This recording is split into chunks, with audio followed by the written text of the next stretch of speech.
Good morning from Araku valley. তো আরাকু ভ্যালিতে জানো যে কালকে আমরা ওই বিকেলের দিকটা এসে পৌঁছেছি, মানে অ্যাপ্রক্স 4টে সাড়ে 4টে নাগাদ। তারপরে এসে লাঞ্চ টাঞ্চ করে আমরা তারপরে একটু বিশ্রাম টিশ্রাম করে তারপর ডিনার করে ঘুমিয়ে পড়েছিলাম। আজকে সকালে এখন ঘড়িতে সময় সকাল 6টা, আর সকাল 6:05 মতন হয়েছে। তো এই সময় বাইরের পরিবেশটা একবার দেখ।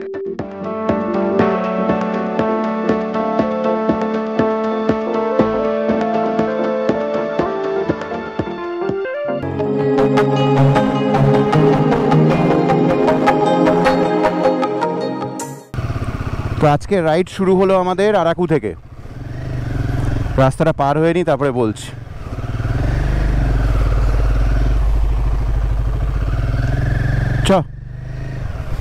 তো শুরু হলো আজকের রাইড আরাকু থেকে। একদম সকালবেলা ডট 7টার সময় আমরা স্টার্ট করলাম। এখান থেকে আমরা আজকে প্ল্যানিং রয়েছে যাব পুরী অবধি। ওই পুরীর মন্দিরের আশেপাশে কোথাও একটা থাকবো বা লাইট হাউসের কাছে কোথাও একটা থাকবো। তো আরাকু বাই বাই। দারুণ জায়গায় ছিলাম, দারুণ হোটেলে ছিলাম, খুবই ভালো। সেকেন্ড ফ্লোরে ছিলাম এবং দেখতে মানে ভিউটা দারুণ পেয়েছি, সব কিছু দারুণ হয়েছে। এবার সামনে রাস্তার ভিউ দেখতে দেখতে যাই চলো। আর একটা কথা বলি, এখানকার জঙ্গলের কিন্তু রিয়েল মধুটা পাওয়া যায় এখানে। তো মাঝে মাঝেই কিন্তু দেখছি দোকান রয়েছে ছোট ছোট, যেগুলোর মধ্যে কিন্তু মধু বিক্রি হচ্ছে। এত সকালে দোকানগুলো খোলেনি ঠিকই, বাট সাইনবোর্ডগুলো রয়েছে রিয়েল হানি, ফরেস্ট হানি এরকম টাইপের, মানে এখানকার লোকাল মধু এখানে কিন্তু বিক্রি হচ্ছে। হঠাৎ করে বৃষ্টি শুরু হয়ে গেছিলো, আর হঠাৎ করে বৃষ্টি শুরু হয়ে যাওয়াতে ভিডিওগুলো মাঝখানে করতে পারিনি। ভালো বৃষ্টি হচ্ছিল, এখনও রেনকোটটা পরে রয়েছে, নিচে হয়তো বৃষ্টিটা হচ্ছে না। আর এখান থেকে পুরো ভিউটা দেখো, মারাত্মক ভিউ, মারাত্মক কাতিলানা ভিউ।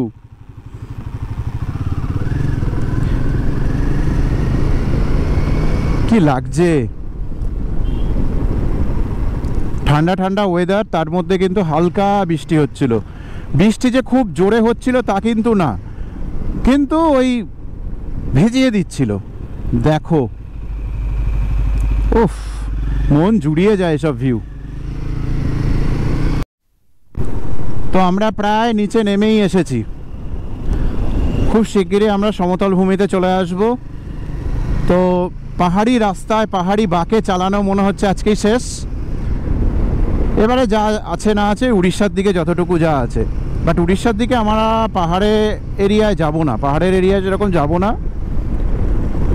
এখানে একটা রেলওয়ে স্টেশন রয়েছে বাঁদিকে।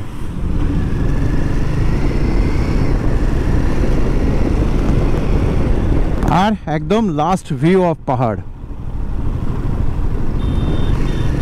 বৃষ্টিও কমে গেছে, চলো। छोटा में मिलेगा आपको। अच्छा, यहाँ आपको तो छोटा मोटा वाले कर नहीं सकते।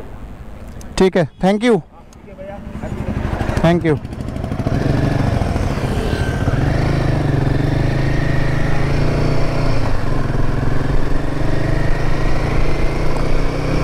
এখানে ছোট্ট একটা পুলিশ চেকিং ছিল, ওই তামিলনাড়ু পুলিশ। একবার একটু দাঁড় করিয়ে জাস্ট আমাদের সাথে হাই হ্যালো করলো, আমাদের চ্যানেলের ডিটেলসগুলো নিল এবং আমরা কীরকম মানে রাইড করি, কোথায় কোথায় যাই, গাড়ির মাইলেজ কী দেয়, এই সমস্ত জিজ্ঞাসা করছিল। তো যাই হোক, সামনে স্কোটা বলে যে জায়গাটা আছে, এখান থেকে 7 কিলোমিটার দূরে ওখানে একটা বাইকের দোকান আছে বলছে। তো মাসুদের বাইকে একটু সমস্যা হচ্ছে, ইঞ্জিন অয়েল 2-1 ফোঁটা পড়েছে, তো ওটা একবার চেক করানোর ব্যাপার আছে। আচ্ছা, তো এখানে একটা সিচুয়েশান ক্রিয়েট হয়েছে। মাসুদের বাইকের অয়েল সিল কেটে গেছে, engine oil maximum engine oil বেরিয়ে গেছে ওর। তো সেটা এখন রিপেয়ার হচ্ছে। এখান থেকে ইঞ্জিন অয়েল যাতে আর না বেরোয় তার জন্য অয়েল সিল লাগানো হবে, এবং তার সাথে নতুন করে আবার ইঞ্জিন অয়েল ঢালতে হবে, কারণ ইঞ্জিন অয়েল পুরো চলে গেছে। ভাগ্যিস আমরা আগে থেকে এটা নোটিস করেছিলাম, না হলে কিন্তু এখানে প্রবলেম হয়ে যেত। তো এখন এই কাজটা হচ্ছে। এখান থেকে ইঞ্জিন অয়েল পুরো লিক করে বেরিয়ে গেছিলো, একদম জিরো ইঞ্জিন অয়েল। তো এখন এখানে হাফ অ্যান আওয়ার টাইম লাগবে, দেখি তার সাথে সাথে ব্রেকফাস্টটাও করে নেব। এই সিচুয়েশান এখন। তো আমাদের এখন ব্রেকফাস্ট হলো এই পুরি আর সবজি। এই পুরি সবজি এখন খাবো, খেয়ে আবার অনেকটা যেতে হবে। বেশ ফুলিয়েছে কিন্তু পুরিগুলো, বড় বড় পুরি, বেশ ফোলা ফোলা।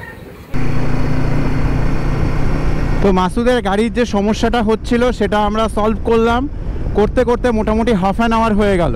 আর এই হাফ অ্যান আওয়ারের মধ্যে আমরা ব্রেকফাস্টটাও করে নিলাম।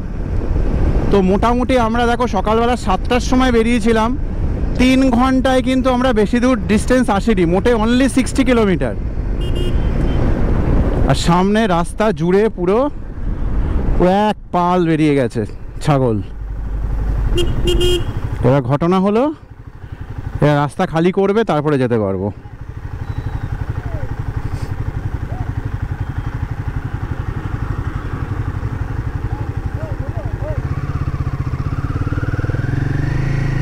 এদিকটা খালি হয়েছে, তাই এদিক দিয়ে যাই।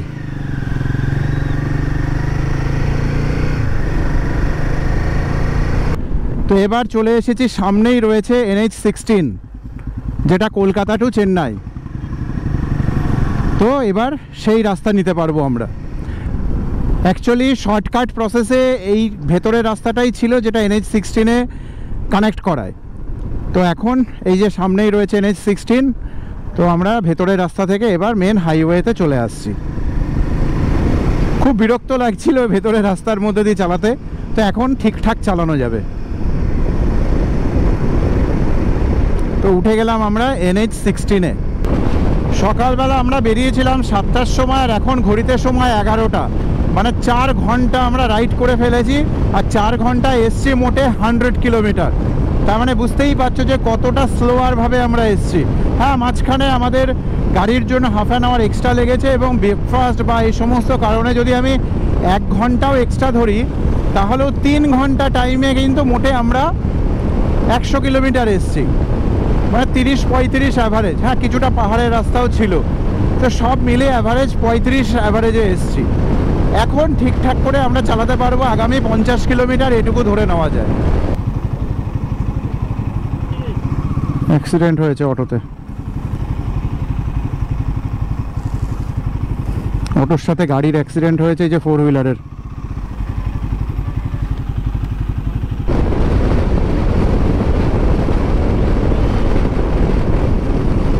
একশো 80 কিলোমিটার আসার পরে কিন্তু এইরকম রাস্তার ভিউ।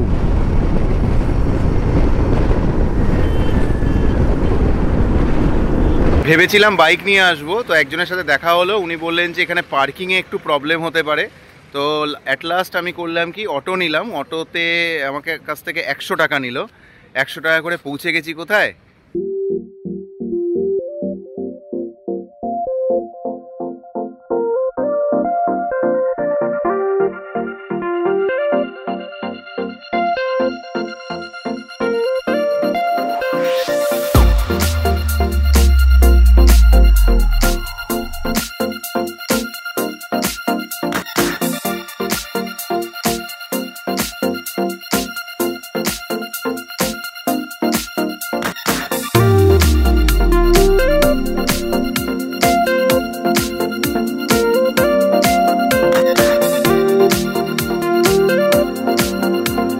মন্দিরের ঠিক উল্টো দিকে রয়েছে কিন্তু জুতো রাখার জায়গা।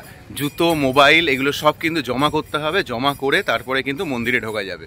তো জাস্ট গেটটা খুললো 5টার সময় মনে হয় গেটটা খোলে, তো আমি দেখলাম জাস্ট 5টা বাজে, এই সময় গেটটা খুললো। তো এখন জুতো এবং মোবাইল জমা করব, জমা করে মন্দির দর্শনে যাব। সকালবেলা 7টার সময় সমুদ্রের এই ভিউ, জাস্ট সূর্যটা উঠলো আর সমুদ্রের গর্জন।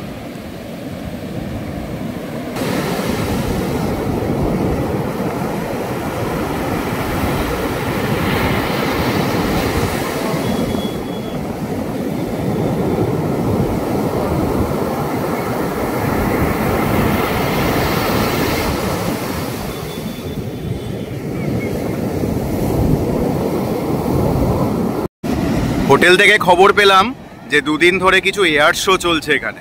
আর এখানে কিন্তু এই জাহাজগুলো রয়েছে নৌবাহিনী। সামনে আপাতত 4টে জাহাজ আমি দেখতে পাচ্ছি। এই হলো 1, 2, 3 নম্বর, এদিকে 4 নম্বর। এই 4টে চোখের সামনে দেখা যাচ্ছে। এগুলো সবই কিন্তু নৌবাহিনীর জাহাজ।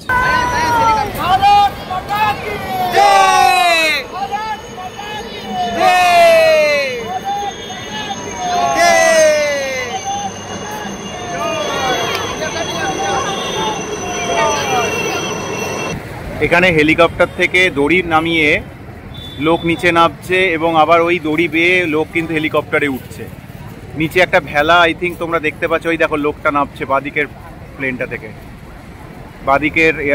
বাদিকের হেলিকপ্টারটা থেকে ওপর থেকে নিচে নামছে এবং নিচের একটা ভেলা রয়েছে, 2খানা ভেলা রয়েছে, 2টো ভেলাতে লোক নামছে,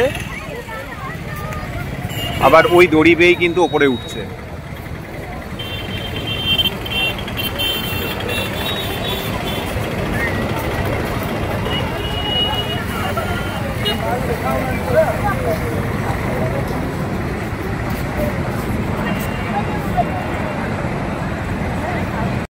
আর এদিকে কিন্তু 1, 2, 3, 4, 5টা, আর আরেকটু দূরে এদিকে রয়েছে আরো, এই যে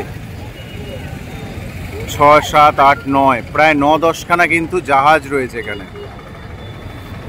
4টে মতন একটু দূরে দেখা যাচ্ছে, আর বাকিগুলো কিন্তু একটু কাছাকাছি চলে এসেছে। এই যে এগুলো কিন্তু অনেকটা কাছে আছে। একটা জাহাজ তো একদমই কাছাকাছি চলে এসেছে, জাস্ট ও ঘুরছে।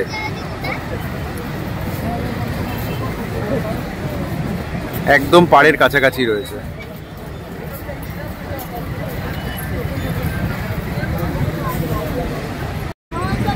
এখানে কিন্তু কয়েকজন রয়েছে যারা কিন্তু উপরে ওই যে ডান দিকের হেলিকপ্টারটা দেখা যাচ্ছে, ওই হেলিকপ্টারটা থেকে প্যারাশুট করে নামছে। 6 জন রয়েছে, 6 জন নামছে ওপর থেকে।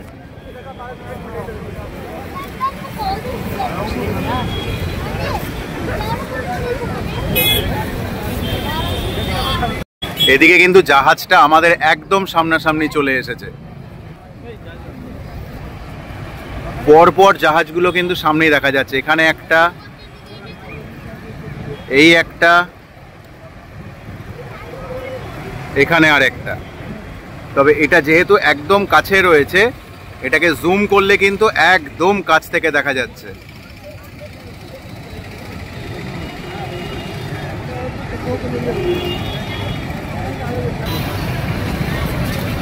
হেলিকপ্টারটা ওই জাহাজের উপরে ল্যান্ড করছে।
রাতে কিন্তু জাহাজগুলো এরকম ভাবে লাইটিং করেছে এবং দেখতে দারুণ লাগছে প্রত্যেকটা জাহাজকে। সব কটা জাহাজে কিন্তু এরকম লাইটিং করেছে, কি সুন্দর লাগছে।